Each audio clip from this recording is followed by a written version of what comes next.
Hey, yo. Let me talk to him.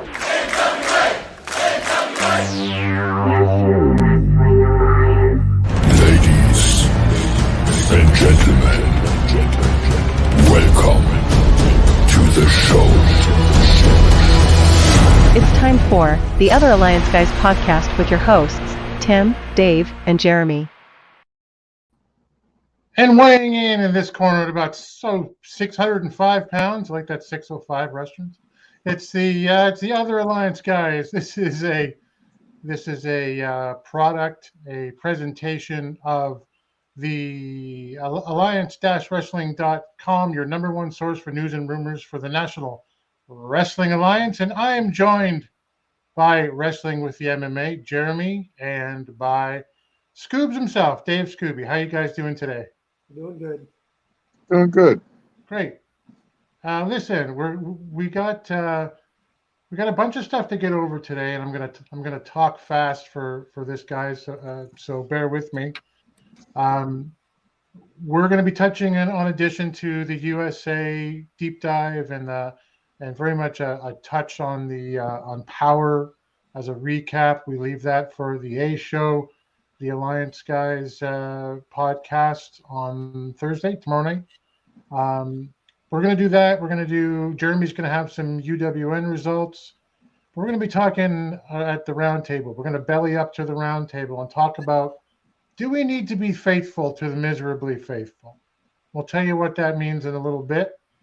And Dave, who's just doing some amazing fantasy booking over these last few episodes, is looking at Nick Aldis and an alternative route for his return to glory, with a really interesting path. But I want to start off, you guys, and talk about very briefly about this past weekend. We had Ric Flair's last match, and Dave, I know you caught this one. Jeremy, did you see any of the card? I caught some highlight clips on YouTube. Yeah, I'm gonna throw up the I get the overlay here somewhere, but here it is. This was look right over your face, Jerry. I'm sorry about that. I'll pull it down in a second. This was a card. It was a solid card from top to bottom. There were some very short matches in the beginning with the Wolves and Motor City Machine Guns, who I haven't seen in a million years. Killer Cross and Davey Boy Smith Jr., Harry Smith to most of us in the NWA. It was a great luchador match, and I enjoyed the Jonathan Gresham match as well. The Briscoes and the Von Erichs had a serviceable match. I didn't know anything really about Jacob Fatu, and he had a great match with a bad finish, I thought, with Josh Alexander. But Andrade, Lethal, and Jarrett were in the main event with Flair, and they did it, in my opinion, a phenomenal job. But I guess what I want to throw to you guys, Dave, I'll ask you first. Is this his last match? Was it a suitable end for Flair's, I don't know how many year, 40-odd year, 50-year legacy in pro wrestling? I'd say him still being able to perform up to a certain standard, yes. But I'm so glad it was a tag match and it wasn't a one-on-one match, that he was able to give some of his highlights and basically, like an old classic rock artist, going out playing the hits.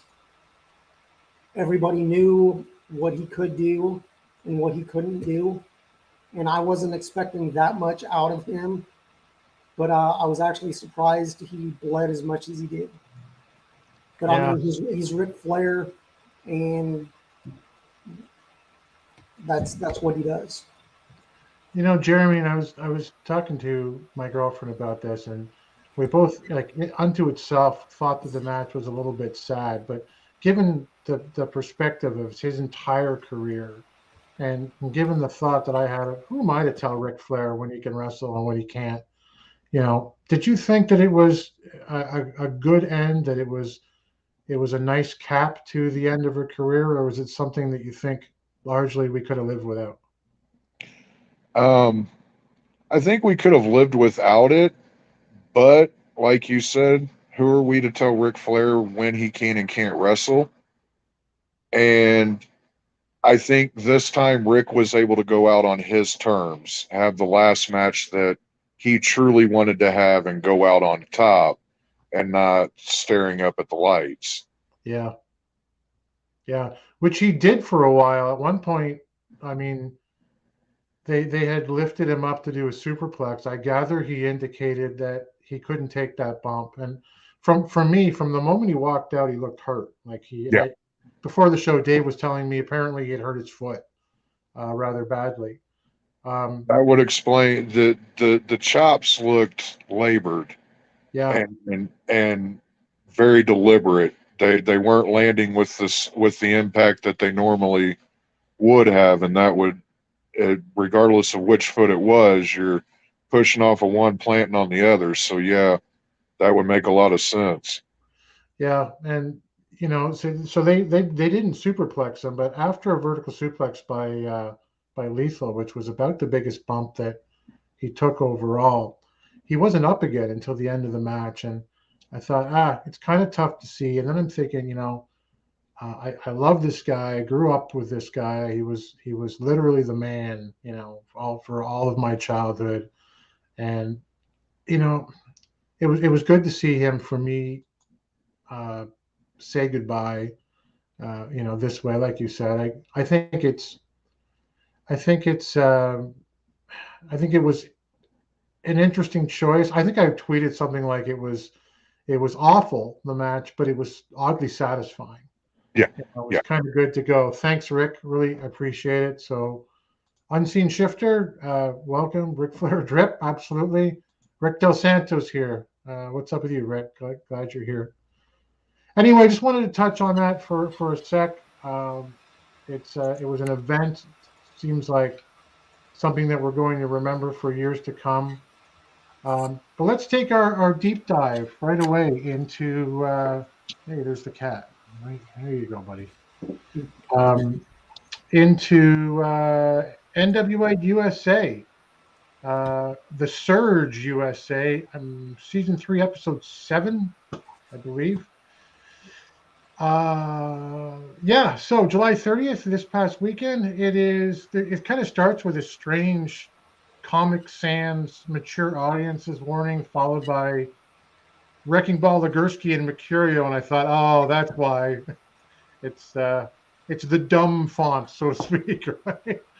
And this entire thing is while it says it's hosted by the Fixers, is really hosted by Legursky and he calls Mercurio Mercado, claiming he's Australian and yells constantly in the opening part. And we're going to see a lot of yelling tonight from Wrecking Ball.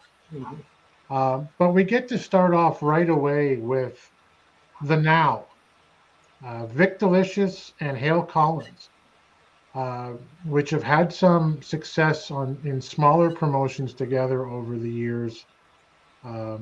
They're facing Jordan Clearwater and Scion. Vic's pretty strong in the opening of this against Clearwater. There's a great backstabber elbow drop tag team maneuver that he does with Collins, was pretty great. Haven't seen that one before. Scion seems to fare a little better, hits some vicious turnbuckle shots, and he targets the back. He really works Collins over with suplexes and strikes. There's a hot tag, and we get a bunch of great Germans and a spine buster for Vic. Almost a 3 count on the Golden Rocket here. But there is a distraction outside where Scion pulls Collins down from the corner, and Vic Delicious turns to get hit with the Midas touch and the 3 count. I thought that the Now, who I have never seen, at least in more than a clip, looked really good in their debut. Everyone loses in their debut, but Jeremy, what did you think of this match? I have to agree with you. I thought that the Now looked great. I'm hoping that they're part of the potential tag team expansion moving forward. That I hope that we see to fill out that roster. And Scion was a lot more aggressive than he had been lately, it seemed. Yeah, since teaming up with getting together with Austin Idol, I guess they've kind of turned up the heat there. Dave, are you familiar with the Now, and what did you think of them? I've seen them a couple times. They work well, and I mean, you can tell that they are an actual tag team. They have tag team moves. They do work well, and I believe they're going to be in the U.S. Tag Team Battle Royal. Right. So hopefully, I mean, if they're there for that, they'll hopefully be there for the tapings the next couple days back in Nashville. And with 2 sets of tag titles in the NWA, they need to expand the roster, not just on pay-per-views, but just to expand the roster and make them a permanent part of the NWA going forward, in my opinion. Yeah, as Jake House said on Twitter, they're a catch. They're a get. They look sharp together and they're in great shape. I would love to say, hopefully it's a sign that WPC is really getting into tag team wrestling, but at the same time, the Hex are back to face, pretty empowered at 74.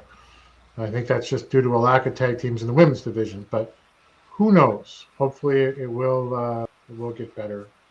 We're back with Legursky and Mercurio with Velvet Sky and Angelina Love. He has a deep question for them. Why the beautiful people? And they explain it's because they're people and they're beautiful. And Mercurio asked them, hey, what's your favorite Italian restaurants or any restaurants, as long as it's not too expensive? And Legursky puts over Olive Garden because unlimited breadsticks rule just like the Fixers rule. Someone mercifully tells him to throw it to a match. Jeremy, do you think Legursky specifically, who I love the Fixers, do you think he's as good without Jay Bradley there? He was funny. He I don't know about in the ring, but by himself, or I think he's just a natural character. I liked it. Mercurio again is cringy, but overall, it was funny. Yeah, I mean, we can certainly say that he is amusing. Welcome to everybody in the chat right now. I see Pipe and DKM and Diablo Love Hentai. I don't know who that is, but welcome. That's my youngest son. Oh, okay. There you go. We go then to Brady Pierce versus Brett Buff Shay. Visually, I feel like the upside on Pierce is far greater than the upside on Buff Shay, visually speaking. Mm-hmm. He looks to me like he's got a real Hangman Page kind of look. There's some awkward spots. NWA USA is starting to get used as that program where there's some young talent getting some spotlight. There were some sloppy transitions. There were some repeated moves, which you see a lot with green talent, with Buff Shay in control early and Pierce slowly taking it back. And in the end, there's sort of a one-shoulder torture rack style position into a reverse shoulder breaker by Pierce that he calls the Top Gun. Dave, what did you think of Brady Pierce and Brett Buff Shay? It was for what it was a good match. It's highlighting some newer talent and some younger talent, and I'm hoping that they build them up the right way and using them on USA, not the main Powerrr show. Right. I think it's a step in the right direction. Yeah, Jeremy, did you think? What do you think of Brady Pierce? Do you think there's something in there that's worth looking at? Yeah, that Top Gun. While I wrote that I'm not sure if that's how it was supposed to land or not. Yeah, It looked just brutal, yeah, and he looked clean. He needs some fine tuning and stuff, but that'll come with time in the ring. And I think USA is a great place for him right now. yeah, yeah. I look forward to seeing more of these guys, especially Pierce. I think he's got the look, as I mentioned. We're back to Wrecking Ball with Mercurio, the two of them hosting the show today with the Freeman brothers, Rush and Ronaldo.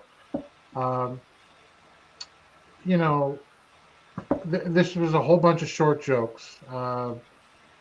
It's something about Murdoch put his boot right through your stupid mullet, and if you're going to stand up on a stack of phone books to talk to me, and Rolando says he'll punch Mercurio out. And there's this awkward ending, and Rush Freeman, who's you know the talent for me in this particular thing, says absolutely nothing. Jeremy, anything here? The whole Ronaldo Freeman calling out Murdoch and all, it feels a lot like Jericho and WCW calling out Goldberg. Nobody really wants to see it, but at the same time, I kind of do, just to see him get his mullet kicked off again. Yeah. Yeah. I mean, yeah. Sorry, Dave, the Freeman brothers. Is there anything about this that you like, and can you see them going somewhere together? I'm not really sure. If they're lacking of tag teams, throw them in the U.S. Tag Battle Royal. But all it really reminds me of is longing to get my big brother. My big brother. That goes back to WCW with Dave Sullivan when they brought Kevin Sullivan in. He's my big little brother. It's not a bad concept, but I'm not really sure where they're going with it. And I mean, it's funny, but it's eye-rolling funny. It's not ha-ha. Yep. Yeah. Good old Evad. Yep. Yeah. I mean, I don't I get mean, it. it is what it is. I mean, if they're going to use them as fodder, that's fine. But I mean, I think Rush has an upside, but that may be down the line. But with this, it's getting him away from it. It's getting him his own story and getting away from the ill begotten. It's funny if you follow Rush on Instagram, is primarily where I follow him. He has a whole thing almost every day. He'll write a story about his big brother and how he's always looked up to him, but a time when Ronaldo saved him from a beating. And it's funny. It's got depth. The man can write like for on Instagram, but I don't think that your average viewer should have to follow social media to kind of, you know, Yeah.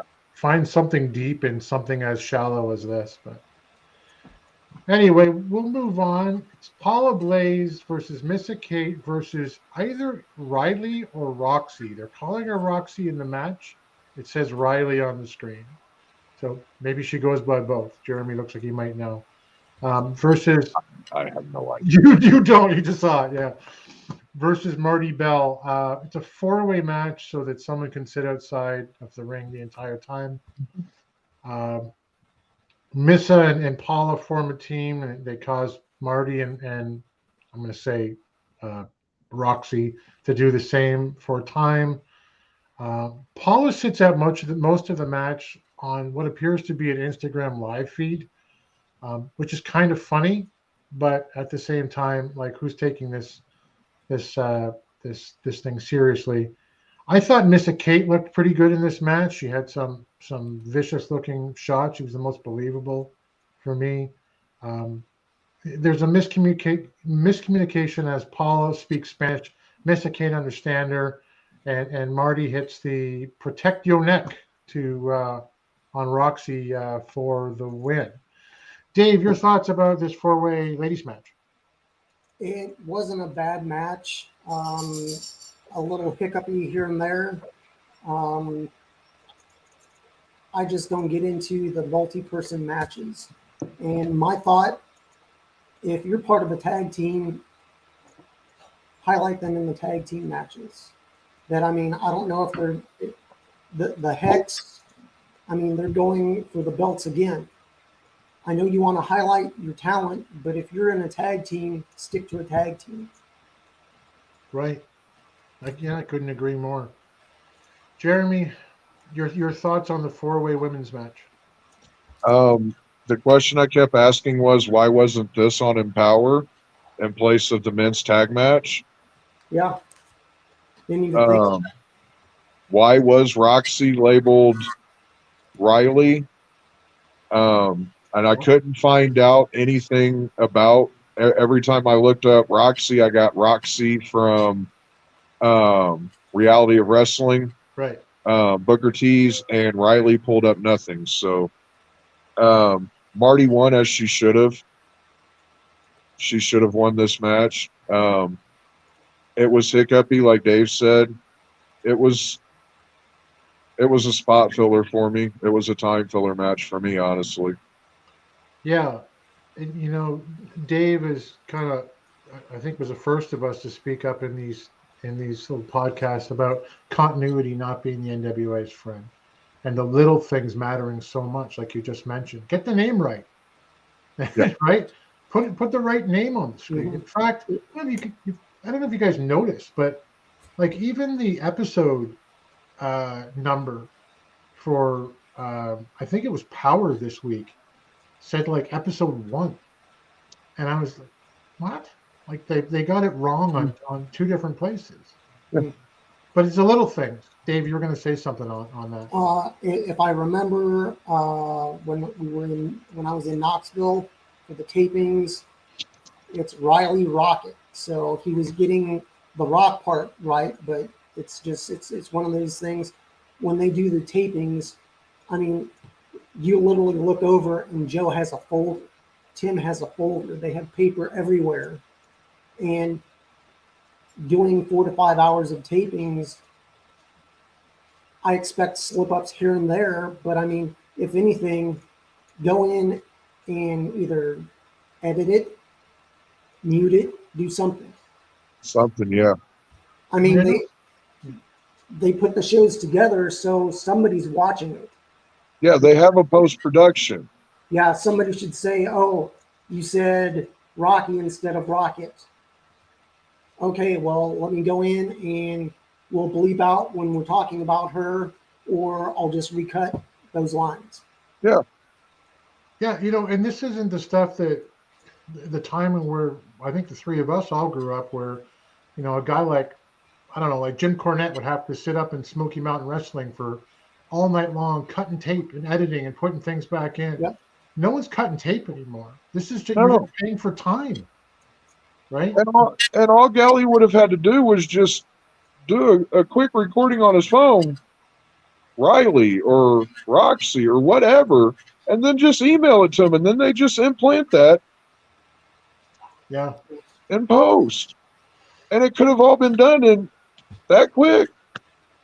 It is the little stuff. I have a feeling I'll be saying that as we go along in the weeks ahead. Mercurio's back this time with Taryn Terrell and Natalia Markova, and Wrecking Ball, with Mercurio. Markova calls Legursky average looking. He says he's a BBW. He's a big, beautiful Wrecking Ball. Mercurio hits on them both and focuses on Markova. Taryn is quietly offended that he's not talking to her for some reason. And that's what that was.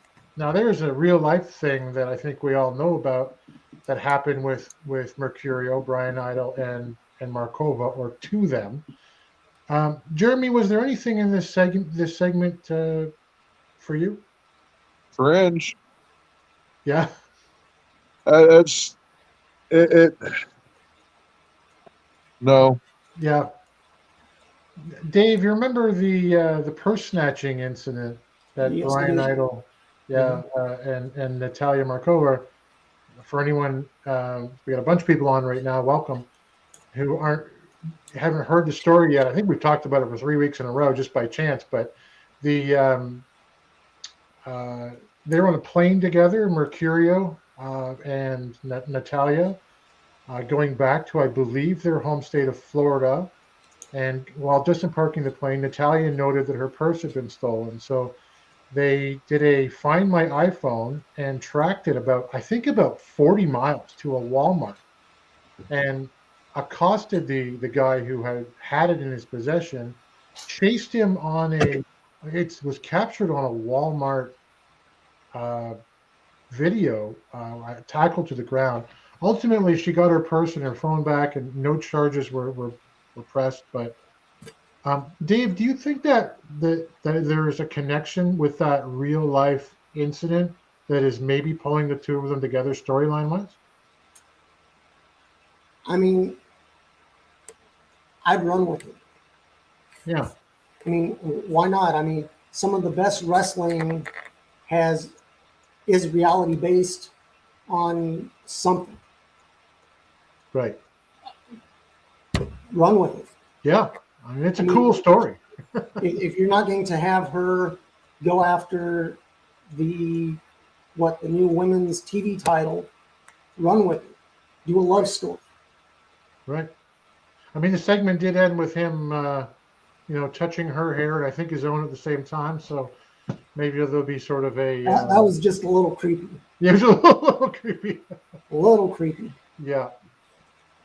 We do end this. Speaking of creepy, we do end this particular episode of NWA Surge USA with Miserably Faithful, Sal Renaro and Gags with Judas versus the Ill Begotten Boys, Alex Taylor, Rush Freeman with Jeremiah Plunkett. So we've talked about it before. We talk about it all the time. The guy under the mask of Gags can wrestle. There was a scary kind of tilt-a-whirl that Alex Taylor did at one point. It looked a little. Hope that Gags didn't get hurt there. Rush is barely in the ring in this one. Did Sal Renaro scream out Bobby Backlund when he did an atomic drop? Is that what I heard? Yeah, that's kind of fun. Okay, that's a callback. Yeah. Sal looks pretty strong here at the end, which is not something that we get to see very often. There's a bulldog by Gags into Sal's knee, and it's the sliced bread number 2, the finish, I think they call it, by Gags on Freeman, and a tag to Sal right at the end, who just covers him as the Miserably Faithful seem to mend fences here. Mm-hmm. Dave, tell me what you thought about this match. I mean, overall, I think it was a very decent match. I do like that they're working together. While I personally don't like their quote-unquote gimmicks. Yeah. The guy under the mask, Gags, is a very good wrestler and is able to show it, even though he's under a hood. Sal is just creepy, but he's playing the character. But if you know Sal from back in his ROH days, he's a very solid wrestler. Yep. He's able to float from one to another. He's still a good wrestler. Plus, he adds his character in where he'll do a move and then just plop his ass down in the middle of the ring and start rocking and chanting things. And I mean, he's going straight ahead. And I mean, it's almost spooky how well he is playing the character. We're going to talk about the Miserably Faithful in a little bit, right after we touch on Powerrr. But before we do that, and Jeremy, what do you think of this match? What do you think of the Miserably Faithful going over the IBB? I wasn't too happy that they went over, but it was a good match overall.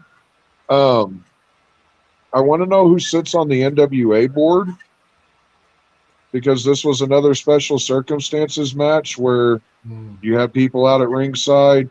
But Joe brought it up and did say that this was agreed upon by the NWA board. I just want to know who the board is. Billy, I know you're probably watching somewhere. Just tweet out who the board is. I'm curious. I did not hear that. That's an interesting catch. Yeah. Huh. Probably him and Pat Kenny and Aldis, maybe. I don't know. Also, well, maybe not Aldis anymore. But that was it for Surge. Not my favorite episode of NWA USA. We'll touch on the Powerrr results, and again, tomorrow night we'll leave that to the Alliance Guys podcast to go into deep on that. But we do start off with Kyle with the OGK. They want the World Tag Titles. La Rebellion emerge. Say they got to go through them. There's a fight at ringside, and Damien Say emerges and miss both of the OGK.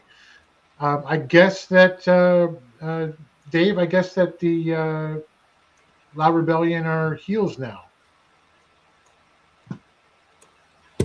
I mean, I'm not really sure where they're going with this. I mean, it's going to be a hell of a match when they do meet. Yeah. And I'm just not sure where they're going, but at least they're building up a couple teams to go after the titles. It kind of feels like the Camille Kylan King method, right? Like Yeah. have one king, I'm the gate, or one team, I'm the gatekeeper here. You got to go through me. Jeremy, we get Rodney Mack with Aaron Stevens, his strange manager Aaron Stevens, versus Scion with Austin Idol for the national title #1 contenders match. It's a seesaw fight. Scion grabs the knee pad to win. Your thoughts? This is another one where Scion seems to be leaning more into that idol mentality of a win's a win, regardless of how you get it. Yep. So it's nice to see some depth coming into that character, and seeing him lean into that storyline some. The match was great. It's hard hitting, and that's exactly what I expected it to be with Rodney Mack in there. I liked it. It was a good, solid match. Yeah, probably the best one on the card. Normally, I would blow through this. May with Camille and Tom Latimer, they just say that they'll do whatever it takes to win at 74, and they're going to give a really great show. But there's nothing about Camille, and now by being connected to her, Tom Latimer in this interview that says I'm a heel anymore to me. And I don't know, Dave, did you notice this? Do we still have a problem with who's a heel, who's a face, and who's a tweener? It's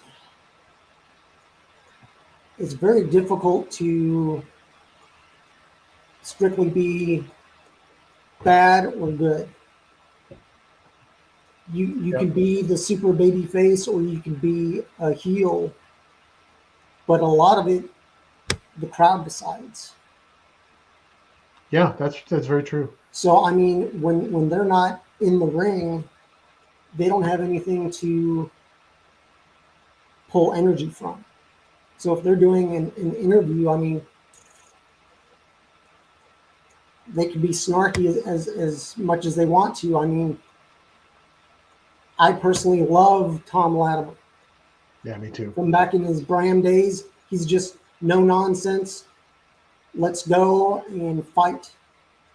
I'll do some wrestling moves, but I'm fighting you.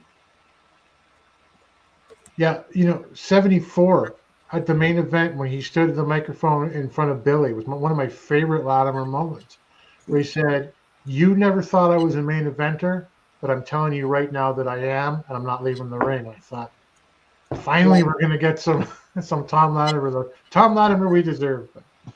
Pipe is saying or asking, is Raven on the board? And the fans, to your point, are making Camille the face. Yeah, I agree they are. Right after them, though, we get Jeremy with Trevor Murdoch, who says that I believe it's next week he's going to face Pope for the World's Heavyweight Championship. I guess right here on Powerrr, and she asks him, why did you call for this match? And he says, "I got my reasons." That's basically the interview. What do you think of the champ's quiet tone and how it's going to play out on Powerrr next week? It's that silent killer, the guy that just sits there and assuming and everything and doesn't say anything and then gets up and cleans house. I dig it. I've said it before and I'll keep repeating it until it changes. This is the Trevor that I want to see. Right. Yeah, I think it'll be. I mean, hey, next week it's the Pope and Trevor for the title. Like, what? That's a pay-per-view match for me. Yeah. We get the Ill Begotten with Danny Diaz and Rolando Freeman.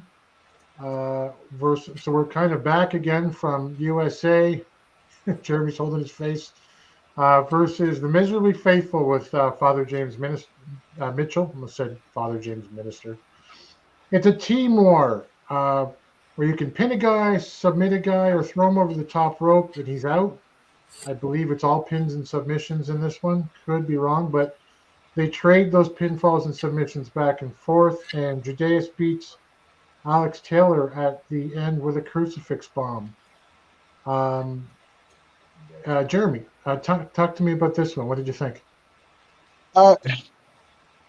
In concept, the Team War sounds awesome. In execution, I have not enjoyed a single one of these yet. I didn't care. I was surprised that Rush was in and out of this so quick. And that Sal got the pin. I was surprised that Gags got the pin on Jeremiah Plunkett. There was a lot of surprises in this match for me. It sounds awesome in concept, but they've yet to deliver one that I'm like, that was what I was thinking of whenever. That's what came to my mind whenever you pitched this to me. Dave, is this a Powerrr match or is this an NWA USA match to you? I would have done USA myself, but I understand what they're doing. I mean, they're getting more people in the ring. They're establishing some of these wrestlers, and I believe, I was surprised that Rush was out so quick. Yeah. But if he's teaming with his big brother, maybe he's going to be pushed to the side. And I don't know if Danny had said it either a couple weeks ago that he had to watch. He had his eye on Rush, that Rush wasn't living up to his full potential. So maybe there is going to be a split, and boom, he's with his brother, the Freeman brothers, another tag team. Well, and then after USA's match, after the Powerrr yesterday, Danny Dills tweeted out how stupid Rush Freeman cost him the match, essentially. There's been Instagram posts as well from all the members, like the Deals cam, right? The hidden cam where he's talking to Rush saying, "This is your last chance," or he's talking to Plunky, saying he's got to do this or he's out, right? Yeah. So I guess to that point, we'll see what happens. We get Heart to Heart. Boy, this was something else. May Valentine, Dave, with Heart to Heart. She's got Aaron Stevens and Casey Rocks, who I guess is Aaron Stevens' new charge now. And they're kind of interviewing Colby Carino together. And all the questions from May are about Tyrus. Have you read his book? Isn't he great? If he was a fictional animal, what kind of animal do you think Tyrus would be? Colby's kind of funny. He's got some funny answers. May's trying hard not to laugh. How did this strike you? I'm not really sure what they were going for. So I didn't know if they hit their mark or not. It was, like I said, funny, but eye-rolling funny. Yeah. It made me smirk a little. It was goofy, but I'm not really sure what they're going for, and if it doesn't follow up week after week after week, the storyline is just it's not there. I mean, they're not doing anything to further the storyline or bring you in. I'm not sure where they're going, but from watching it, I mean, there's no traction. What was your note, Jeremy? You were trying to show on camera there. No comment. Yeah, mine was dumb and pointless. I didn't get it. Jake L's on the. What did I miss? What was this segment? Nothing. Absolutely nothing. Nice to see you, Jay. We go. What's that? If I can jump in, I guess it is Aaron Stevens' birthday today. Oh, so happy birthday! Want to wish Shooter Stevens a happy 40th birthday. Amazing talent, so good on the mic, so much personality. I hope that we get to see where it goes with him, at least sometime soon. So I enjoy Aaron Stevens. He's one of those guys, even back with the question mark, where it was so silly. But for me, it worked, and it was fun, and I look forward to seeing them both. But anyway, May's back again, her fourth time, I think, today with Homicide and Caprice Coleman. And they're doing these things now, guys, where they have like two people who are going to be interviewed separately about different stuff standing together, and it's really starting to bug me. It used to be Ricky Morton and Luke Hawx at one point, and then Luke's got a problem with but this time around you've got Homicide. You got two great wrestlers. Let me say that, two great wrestlers, Homicide and Caprice Coleman. You've got Homicide, who on the mic again, I just want to say, great wrestler. Love him as world junior champion. He's a zero on the mic. He does not cut a promo. For the most part, I think he was saying that he's going to fight Hawks the younger. I'm sorry, I have completely blanked for PJ. I wanted to say JP. That's not right. PJ shortly, because he's the future legend. I don't know. He's going to face him, and that's about what I got out of his. Coleman's the opposite. He steals this entire show, and he just with his 30 seconds. We were all talking last week. You guys were both saying if it takes a minute, do it in 45 seconds, right? You clear and to the point. Coleman just says, he says his spiel. He's so good that I'll say this now. He's better than Pope on the mic, and Pope is amazing. He does the whole bit about being the ageless one. He's got a big announcement. He's on the Go Home show for 74. And by the way, Homicide, when you're done with the kids, why not give a man a shot? Yes. It was fire to me. Jeremy, what did you think of this one? I so hope we get that Homicide Coleman match down the road. I'll give my my left arm for it, because I'm right-handed, but I'll hand Billy my left arm if he delivers on that match. Yeah. I've got to see it. And with Coleman on the mic, I'd have to say he's right there if not just a tad bit better than the Pope this week. You know, and I love Homicide, but man, it sounded like he ate one too many gummies before he got on. Yeah, I don't want to be, ignorant in any way, but I really had a hard time deciphering what was, I got the message, but I Right. didn't get most of, well, at least some of the words, and that's a shame. I love watching Homicide in the ring. I was saying to Dave before the show, I don't know Caprice Coleman as a wrestler other than the one or two, three times I've seen him recently. I know him as an announcer, and like one of the best. And Hater Willie, by the way. Um, but I look forward to seeing him in the ring against Homicide should that come up. Just so good. Um, Dave, I'm gonna pitch this one to you. It is Odinson versus Tyrus with Black G's, a TV title match. I kind of played this one up like, like Odinson has won that number one contenders match. 605 rules in play. I don't remember seeing that timer recently for the TV title matches, but I could be wrong. I'm glad it's there. Odinson does one move in this match 10 different ways. Second rope, top rope, it's that Asgardian uppercut. He does only that move, and Tyrus squashes him in 4 minutes. What with the heart punch? What did you get out of this? I think it was a wasted opportunity to highlight Odinson. I mean, he has more moves. I mean, if you've seen any match that he and Powerrr as the end have done, I mean, granted, as a tag team, you can do more moves together, more combination moves.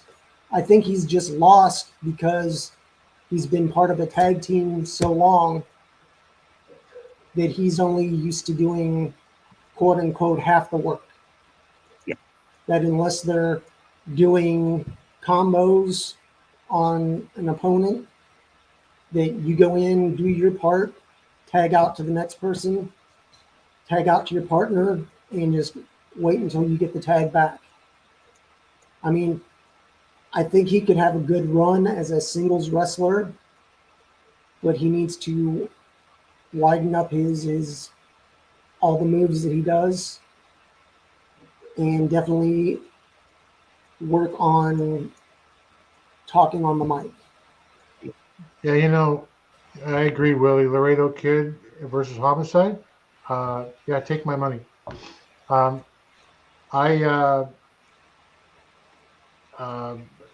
Jeremy, it was just what Dave was saying. Maybe he's inexperienced, and as the match started, sometimes when you see like green young guys, they're like, they start to get some momentum, and they go punch, punch, punch, punch, punch. It's almost like they don't know what to do. And I thought maybe that's what he's doing at first. But he got some decent offense against Tyrus here and just didn't do any other move. And I started thinking, is he pissed off that he's getting 4 minutes and squash, and this is all he's going to show us today? That very well could have been. He looked great.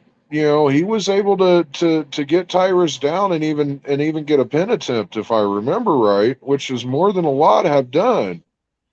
But it was very underwhelming when it just ended with a heart punch. I mean, Tyrus basically just no-sold and got up and was like, lay down. Yeah. Yeah. Pipe says it shouldn't be a squash match if you're the number one contender. No. I don't see the point in building up someone like Odinson to just rip him down in more than 2 minutes left. We love you too, boss. Thanks for letting us use your platform. We really appreciate it. Yep. More than you know. Hope you're home safe from work out there. Let's go then, because that was touching on Powerrr. So let's go to the UWN with our intrepid reporter Jeremy reporting from Memphis and Championship Wrestling from Hollywood. And we start off with Championship Wrestling from Memphis. This is the Women's Gauntlet for the Gold 2 show. It starts off with the number one contenders tag team match. We get Country Rock versus the LA Hustlers. Country Rock wins with the Country Rock drop. We get a recap of last week's match against Van Vicious and Derek the King, which Derek the King lost, and he is now Van Vicious's personal assistant. Then we get Remarkable Ryan Rembrandt versus Movie Mike. This is Movie Mike's debut. Remarkable Ryan Rembrandt wins with the half crab. Movie Mike was very aggressive and worked to get the crowd behind him, and they really did. They got behind him, and it was a good debut by him. Then we get Dustin Starr with Bret Michaels, the Gun Show. Gun Show calls out Money Mark, Big Jack, and Brother Bruce, and then gets in the ring. They come out and surround the ring. Then Big Swole, Justin Cole, and Wrestle Center Captain King Cobra come out to help the Gun Show. Money Mark and his crew want none of it, and they go to the back. Then we get Zicky Dice on the road to Memphis with Memphis Internet Championship and the UWN Heritage Championship belts. We come back to Dustin with the Gun Show and King Cobra and Big Swole, Justin Cole. The fans want 3 versus 3, so does the Gun Show. So we'll get that, I think, next week, they said. Then we get Mackenzie backstage with Cassandra Golden. She's winning the Gauntlet for the Gold 2 and the women's title, and that's what she's going to get done. Austin Lane discusses his suspension, and he's coming for Matt Williams.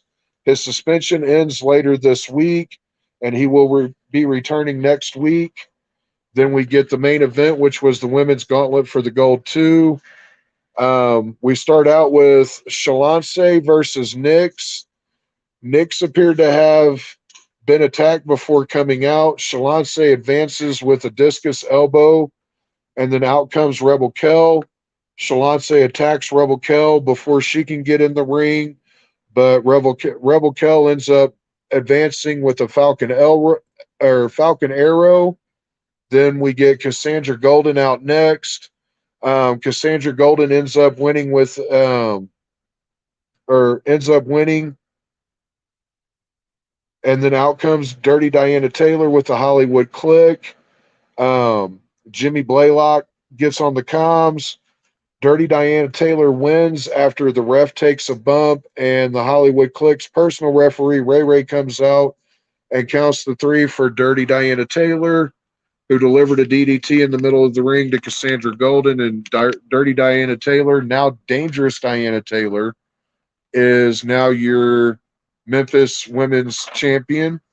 Then we go to Championship Wrestling from Hollywood. We start out with Beef Candy versus Michael Hopkins and Miggy Rose.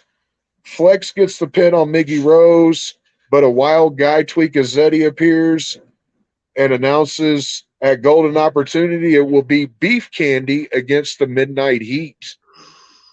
Yes. Give me that all day. Yeah.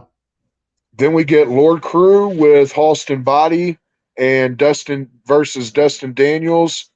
Lord Crew hits a brutal discus forearm pretty much right after.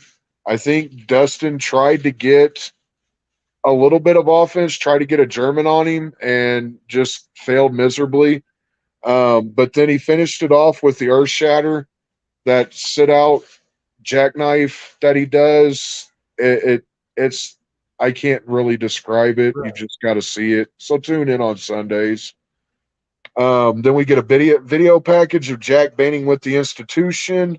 Jack says it's time for the inmates to take over the asylum and welcome to the Institution. Then we jump to Benevolent Jack Banning with the Institution versus Big Hoss. The Institution start right away with the numbers game. Big Hoss is able to get in some offense on Banning, but in the end, Dishonest John eats a clothesline from Big Hoss, sacrifices himself to allow Divine and Freeman to get in and hit a dual side slam, allowing Banning to get the win while the ref was distracted with getting Dishonest John out of the ring. Freeman and Divine were able to get that. Then we get Jack Farmer backstage with Zicky Dice. Zicky's going to announce his tag team partner, and everyone is going to be shocked, including his tag team partner. Then we get Prince Nana with Invictus Cash and Jordan Clearwater for the Embassy Collegiate Wrestling Invitational. It's Invictus Cash versus Raymond Jazikoff, which is Ray Jazz, and Mike. Really? Yes. Oh, Jay, you're watching. You got to talk with Jaden about that tomorrow. Go ahead. Sorry, Jeremy. His Jazikoff's corner guy is Mike Goga, the backstage physician for Hollywood Wrestling. Jazikoff is a legit shooter. I looked him up, and he has a ton of accolades, both athletic and academic, from NYU. He holds the record there for pins at NYU, I believe it was, and just runs roughshod all over Cash throughout the match. At one point, they do a reset, and Jazikoff is in the bottom mount start position. And Invictus elects for the optional start. He calls for the optional start where he can stand, but he's got his arm on the shoulder and on the hip. And as soon as the match starts, he delivers a kick to the ribs, and there goes that. Then we go to the main event tag match with the Bodega. We got Papo Esco and Danny Limelight, accompanied by Slice Boogie, versus UWN Heritage Champion Zicky Dice and his tag partner, former UWN Heritage Champion Jordan Cruz.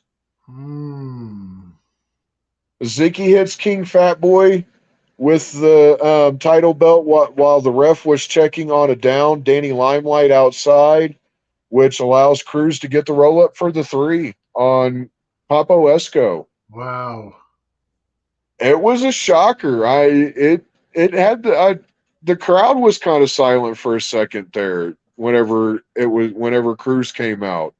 And he wasn't happy about it, but he went in there and he did the job, You know, we talk about this, I think rightfully so, every time at the end of the results. Like, the production value in the UWN is one thing, top notch.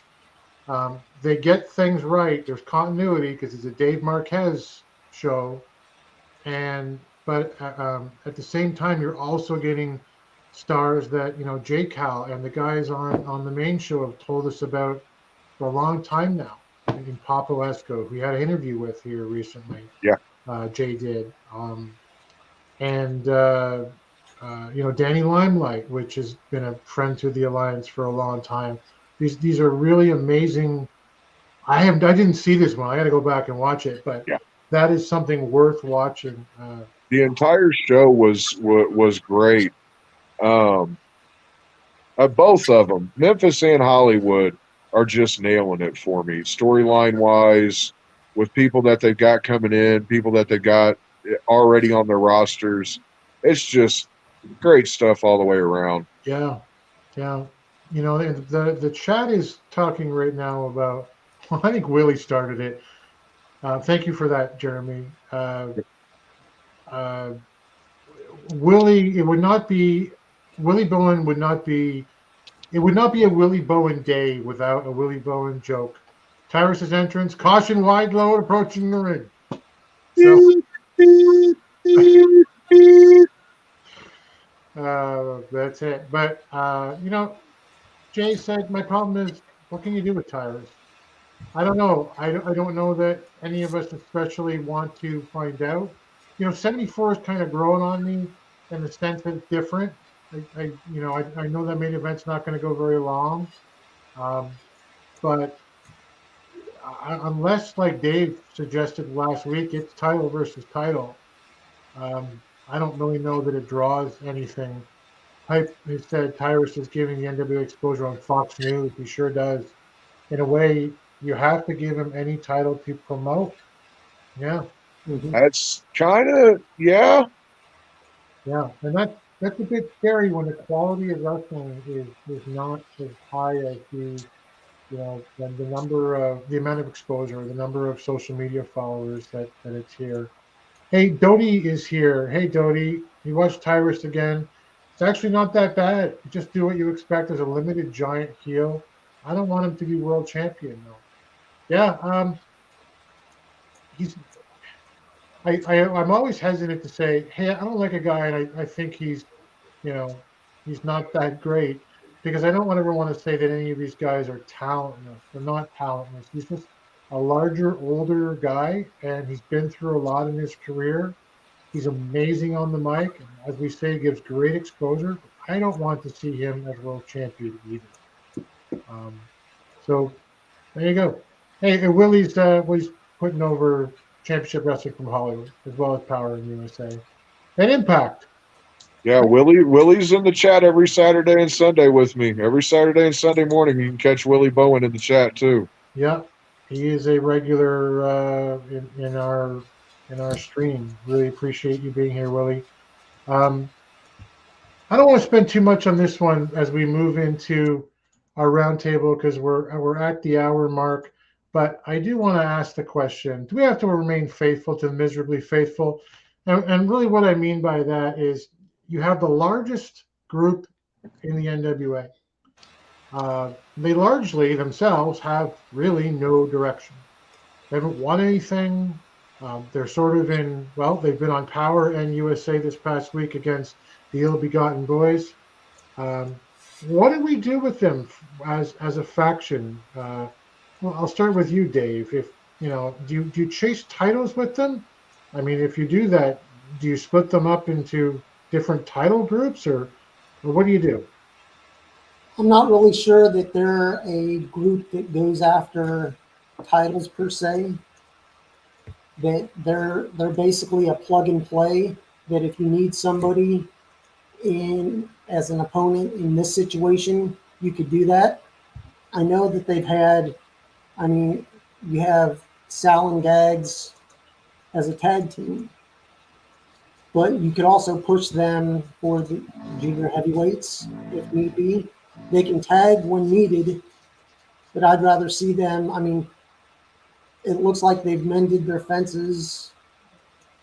They can tag when needed, but I'd be interested in seeing Jedias and Max, since Max is a they, not a he or she. Right. Let's do a mixed tag and see where that goes. I mean, you have size and strength. I mean, Max is, I'd say, about 5'10", and unless you're going to have Max go after Camille, why not tag up with Judias in the meantime? I mean, have an oddball tag team and highlight them that way. Yeah, it's 2022. To your point, we're all fans of Pollo and Del Mar, friend of the Alliance, and great podcast with the Pope that Jeremy was pitching last week as well. Point of view, right? So why wouldn't you just do a thing like and my partner for this, I don't know, U.S. tag team title match down the road or something? Here's Max, and have him go, wait a minute, like Max is a woman. No, Max is your non-binary nightmare.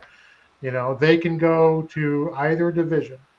I think that would be wonderful to be able to put them in different divisions. But as a stable, as Dodie says, can we just pretend that they never existed? Can we just disband them? Well, we could. They are the largest entity of monsters. Like they're like the Dungeon of Doom, basically, from back in the day. I thought Dungeon of Doom were dumb back when I was in my teens. Jeremy, what do you do with them? Do you create a face group to go against them? Because the ill-begotten seem like tweeners to me. Let's see, it's funny that you brought up the Dungeon of Doom because I made that comparison in my notes. and preparing for this. And but for as goofy as they were and as horrible as they were, here we are 20 odd plus years later, still talking about the Dungeon of Doom. Yeah. And Paul White came out of that and had a great career after that. So he was able to rebound. So there's hope for Max. You know. Yeah, I think Max survives the Miserably Faithful. No, Gags will, because Gags will be able to come out from underneath the mask, and those that don't know won't know, and those that do know won't hold it against him because he's a great wrestler. right. You know, Sal is another one that he's a great character wrestler. You know, like Dave was saying earlier, he can bounce back and forth, and he is technically solid in everything. Judas, I don't know. Unless you build him up the way that it looks like they're wanting to, like they did with it, where he came in and at the end of that team war and was brutal. You know, that's what he needs to be built up as, the way that they're doing with Max. I don't think that the Miserably Faithful need to go after belts so much as Father James has to want to go after the belts. The people themselves could care less. I don't want them to care about belts. They're monsters. They don't care about anything. You know, if it's leading to if they're feuding with the ill-begotten, if it's leading up, they kind of teased it a little with, I think, Plunky trying to pull off the mask of Gags. Yeah. And that would, as we know, knowing who's under the mask, that could lead somewhere between these two groups. There is a connection there. Pipe says Aaron Stevens could match as crazy with the Miserable Faithful crazy. If you took away the red light, Dave, when they're being interviewed by May, if you took away Father James Mitchell, like Jay says, the group's awful. If you ditch the three of them, you keep Max with Sinister Minister. Is there something? Is there a nugget beyond Max and maybe Gags in this group, or is it just we can feel free to break up with this group anytime now?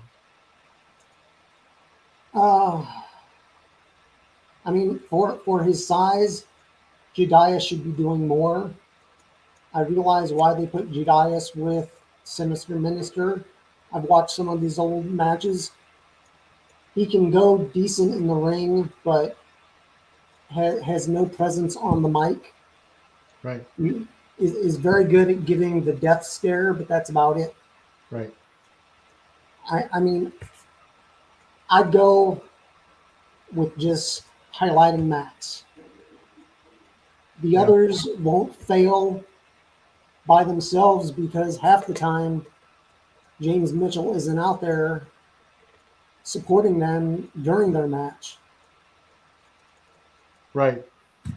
I keep thinking someone's going to rescue Sal and Gags. But Dodie says, I have no idea the Dungeon of Doom was so horrible. Many of its members are natural badasses, especially when you have Meng.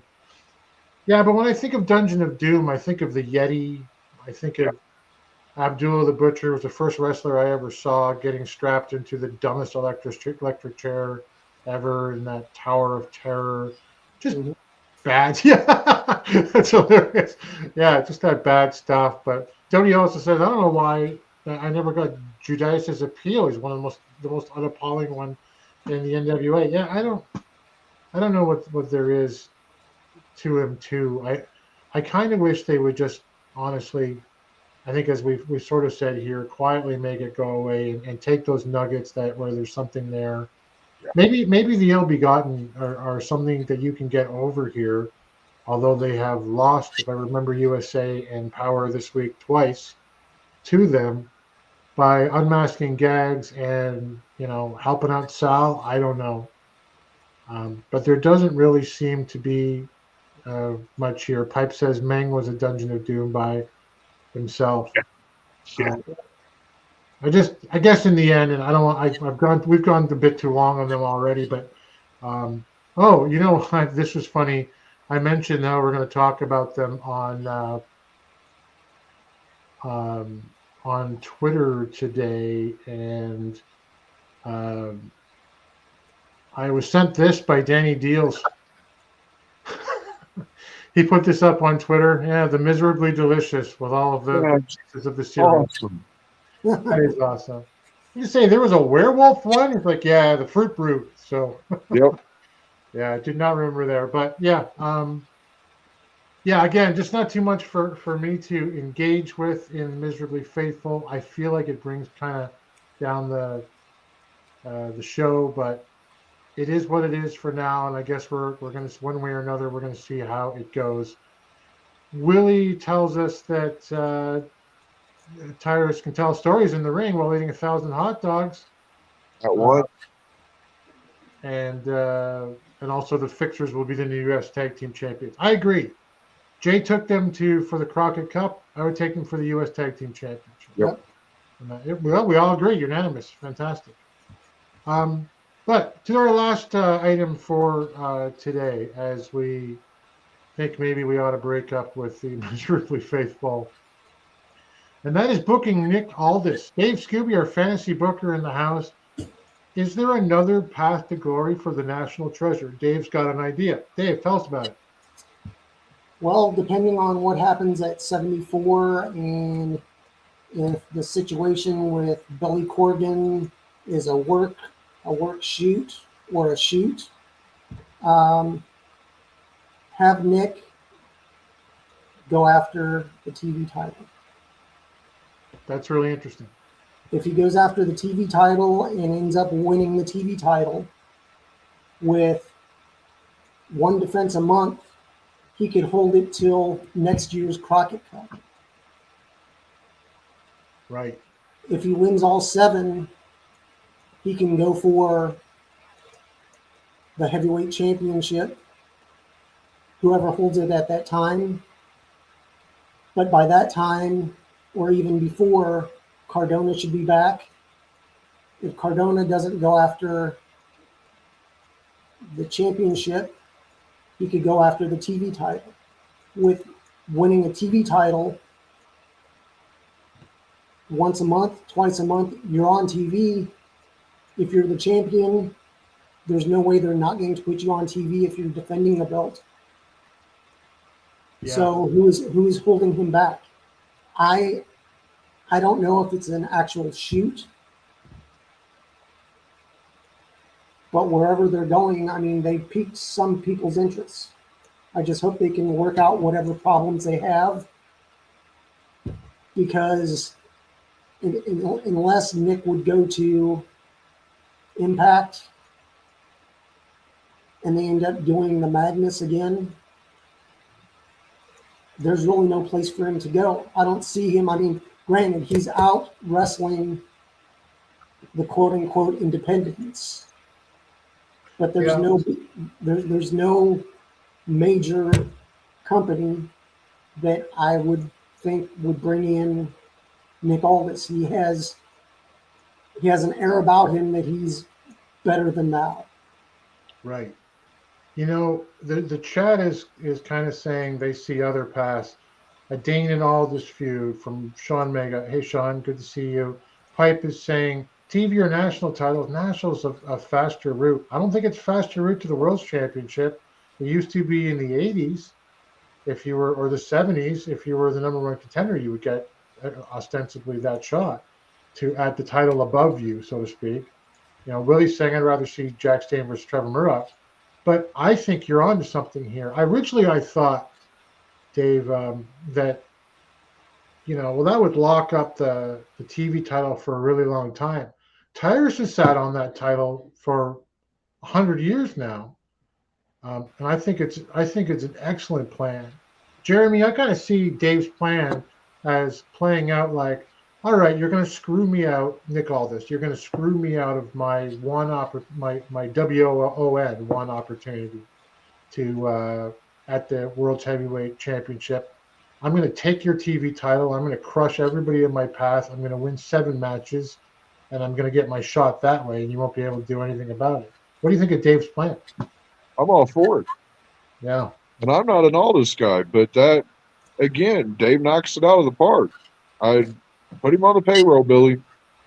Yeah, yeah. Put Dave on the booking committee, or if there isn't a booking committee, make a booking committee and put Dave on it. Dave, what about? So I know you'd had an idea of alternatively replacing Harry Smith in the Commonwealth Connection, and I guess you would have Smith go solo then.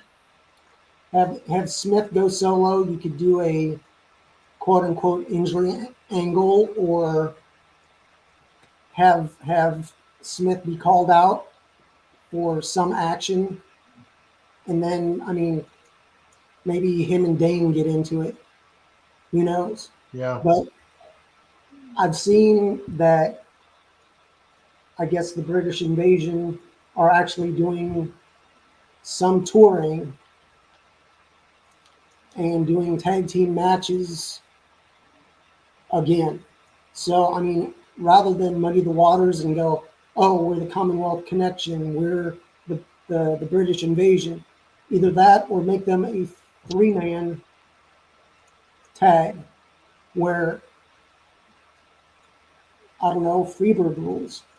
Yeah, I would worry about a trios tag title. We already have 10 belts right now, or we're about to. But that is an excellent idea. Pipe Picasso says national title is the #1 contender. James Storm got his shot this way.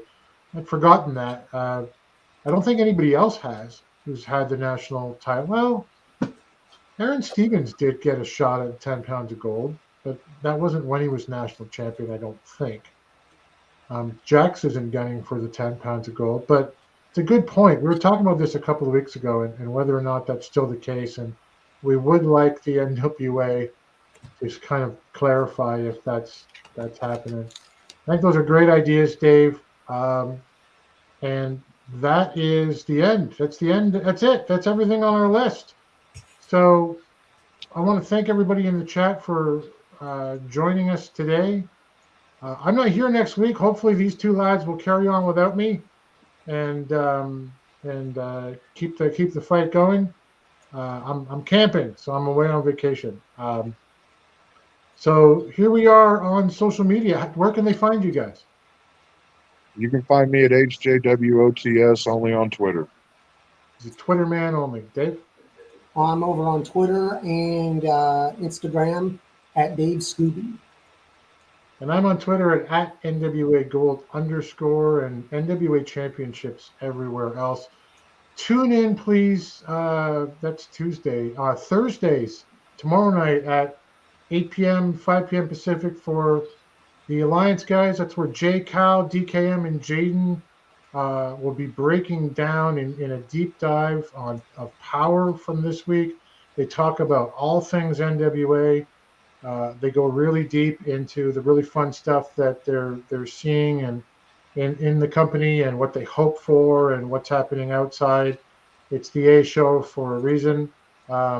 Please tune in. And we just got one more comment here.